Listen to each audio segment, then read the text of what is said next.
So మొత్తానికి బందిపోటు టీంలో ఒక అమ్మాయిని కూడా ఉంది. మెయిన్ ట్విస్ట్ అంత ఇక్కడండి. నారద్ మా దానిలో నారద్ క్యారెక్టర్ అండి. అది సో గోతులో పడను అంటున్నావు, పడకుండా ఉన్నావా? పడేస్తుందండి, పడదు. అచ్చా, నువ్వే పడేస్తున్నావు అందరినీ. నరేష్ దొంగల్ని పడేస్తే నేను నరేష్ని పడేస్తాను అనమాట.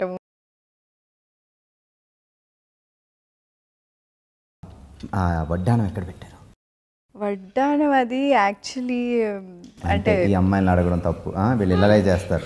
అసలు మీరు అమ్మాయిలు అడగకూడదు. అలాగే ఎవరైనా తీసుకున్నారంటే మళ్ళీ మీకు అది రిటర్న్ రాదు. అది రాకపోతే నేను వెళ్ళాను కైలాసానికి, ఇక్కడే ఉండిపోవాలి మీతో పాటు, మీ టీంలో జాయిన్ అయ్యి ఉండిపోయినంత మంచి మాతో పాటు ప్రమోషన్కి వచ్చేసాను. ఇంకా కూడా ప్లాన్ చేస్తున్నారు. అమ్మో, ఈ ప్లాన్ చాలా దారుణంగా ఉంది. సరే, మరి మీరు కెప్టెన్ గారు ఇంద్రగంటి మోహన్ కృష్ణ, ఆయనతో ఇంతకుముందు సినిమా చేసావు, ఏంటి మళ్ళీ ఆయనతోటి సినిమా? అంటే ఆబ్వియస్లీ ఫస్ట్ మూవీలో అంటే చాలా బాగా చేసాం, చూసాను. Okay, thank you. So next మూవీలో కూడా నాకు తెలీదు, తర్వాత లైక్ కొన్ని మంత్స్ తర్వాత స్టోరీ చెప్పినప్పుడు ఆఫీస్కి వెళ్ళి నేను విన్నప్పుడు కానీ బాగుంటుంది అన్నప్పుడు సో చేశాను అనమాట. ఆ మూవీ బాగుంది, స్టోరీ కూడా వెరీ గుడ్. ఈ సినిమా తెలుగు హీరోయిన్ ఉండాలనుకున్నాను ఫస్ట్ థింగ్. తెలుగు మాట్లాడే అమ్మాయి తెలుగు అమ్మాయి ఉండాలి. సో అది మా డైరెక్ట్గా రిలీజ్ చేస్తే అప్పుడు అన్నారు ఆయన, అంతకుముందు అత్తపత్తుల అమ్మాయి బాగా చేస్తుందండి, సో అమ్మాయిని పెట్టి చాలా బాగుంటున్నారు. ఓకే అన్న.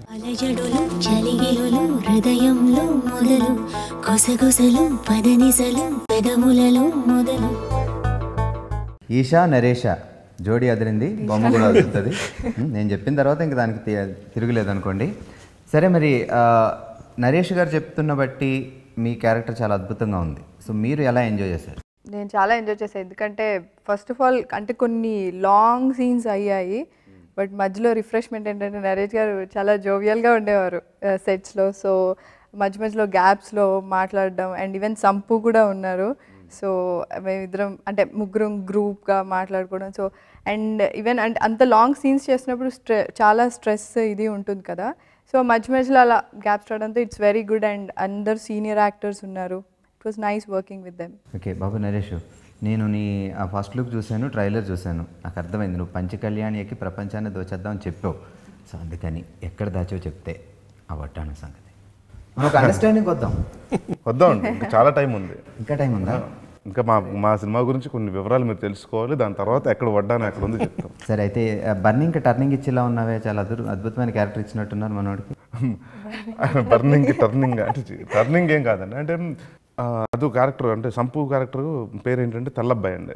సో ఆ పేరుకి ఫస్ట్ నుంచి ఎవరెవరు అనుకుంటుంటే చాలామంది యాక్టర్స్ని అనుకున్నామండి. సో కొత్తగా ఉండాలి, ఎందుకంటే నాతో చాలా అంటే ఇప్పుడు నేను చేసిన దాదాపు 48వ సినిమా అండి. సో అందరు యాక్టర్స్తో చేశాను, కాంబినేషన్ ఫస్ట్ ఫ్రెష్గా ఉండాలి. అంటే ఎందుకంటే నాతో త్రూ అవుట్ ఉంటారు, అంటే నేను ఎన్ని సీన్లు ఉంటే నాతో పాటు ఉండే క్యారీ అయ్యే క్యారెక్టర్ అండి తనది. సో ఎవరైతే బాగుంటారు అంటే తను చూడగానే నవ్వు రావాలి, బట్ ఎవరు కానీ ఫస్ట్ నుంచి ఒక క్యారెక్టర్ తెల్లబ్బాయి అన్న అనగానే నాకు టక్కుమని ఎందుకో సంపు గుర్తొచ్చాడండి.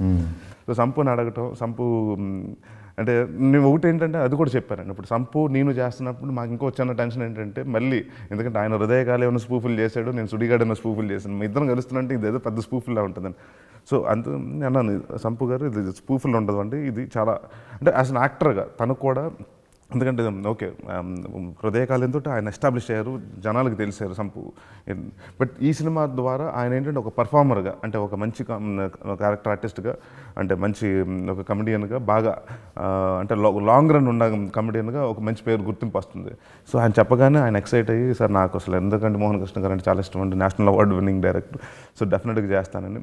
సో ఇంకోటి ఏంటంటే తనతోటి ఎంత క్లోజ్ అంటే ఎదురు బొదురు ఇలా అంత దగ్గరగా ఉన్నప్పుడు మాత్రం దాదాపు నాకు 10-15 టేకులు అయిపోయిందండి. అంటే ఏదో చెప్పి సీరియస్గా ఇలా తిరిగేటప్పటికి ఇలా చూసేవాడు టక్మన్ బాబు సంపూర్ణ అంటే తను ఇప్పుడు ఆ నవ్వు ఫేస్ అండి, అది చూడగానే నవ్వేస్తాం ఫస్ట్.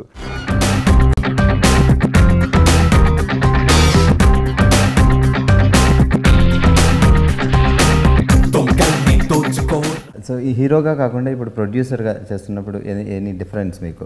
అంటే హీరోగా అంటే మీకు పెద్ద బాధ్యతలు ఉండవు, వెళ్ళామా చేసుకున్నా వచ్చామా. ఇప్పుడు ప్రొడ్యూస్ చేస్తున్నారు, మీరు ఒక బాధ్యత గల ప్రొడ్యూసర్ అవుతున్నారు ఈ సినిమాతో. సో డిఫరెన్స్ ఏమనిపించింది మీకు? కొంచెం ఏమైనా కష్టం అనిపించింది? రెస్పాన్సిబిలిటీ అండి ఫస్ట్. మొత్తం ఆ సినిమా స్టార్టింగ్ కానీ మొత్తం ఎండ్ వరకు ప్రొడ్యూసర్ మీద ఉంటుంది. సినిమా మన ఒక అందగా మంచి రావాలంటే కనుక producer has to be very good and planning కానీ ఒక అన్నిటిలో. సో అంటే చాలా రెస్పాన్సిబిలిటీ ఉన్న జాబ్ అది.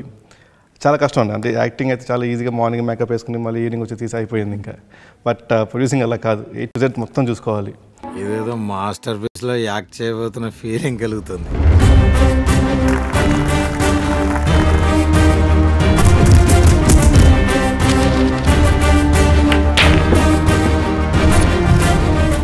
ఇంకేం కనపడుతుంది నా ముఖంలో? మీ ఫేస్ కోలగా ఉన్నా కోలాహలంగా ఉంది సార్.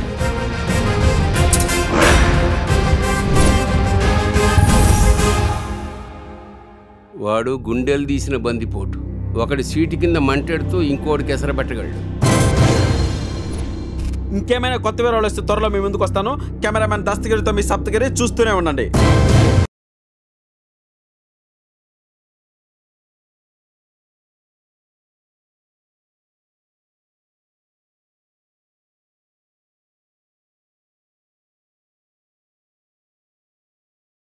అవును అవును.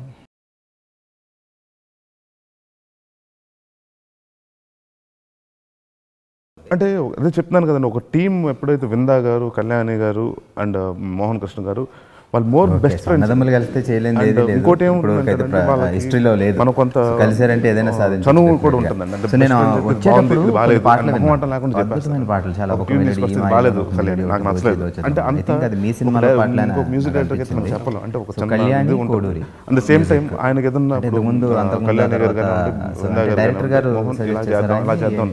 So it's more of a team work. చాలా బాగుంది. సో ముందు నుంచి అండ్ కళ్యాణి గారు ఆయన చేసిన తక్కువ సినిమాలే కానివ్వండి, బట్ ఆయనకి ఏంటంటే కథ నచ్చి అన్నీ నచ్చితేనే సినిమా చేస్తారండి. లేకపోతే ఆయన అదే అంటారండి, ఇప్పుడు నన్ను ఎవరు వచ్చి అడగట్లేదని సినిమా చేయమని, నాకు అన్నీ నచ్చితేనే సినిమా చేస్తానని.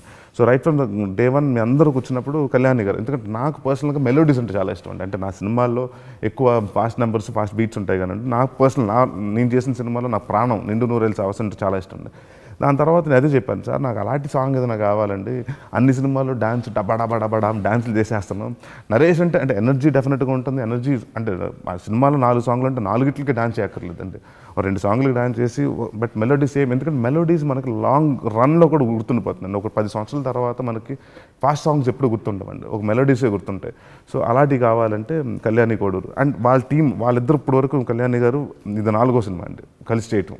ఇంద్రకంటి గారు వాళ్ళు చేసిన 4 మంచి హిట్లు అయినాయండి. సో అది సెంటిమెంట్ కాకపోయినా అంటే మాకేంటంటే ఒక టీం అండి. ముందు వాళ్ళు ముగ్గురు కలిశారు and more of best friends. ఒక కెమెరామెన్ అన్నది, ఒక డైరెక్టర్ అన్నది, లేకపోతే ఒక మ్యూజిక్ డైరెక్టర్ అన్నది ఎప్పుడు వాళ్ళకి లేదండి.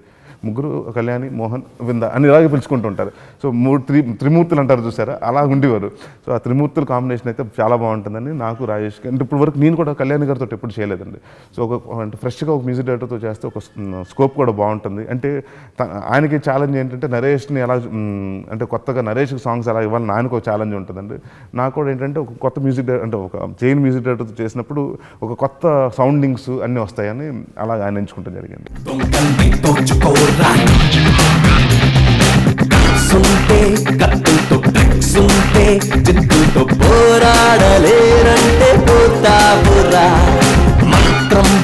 మాటలతో తంత్రం చేతలతో ఏం చేత కాదంటే చస్తావురా. ఎలా బతకడం అంటే ఎవరొచ్చి నేర్పాలి.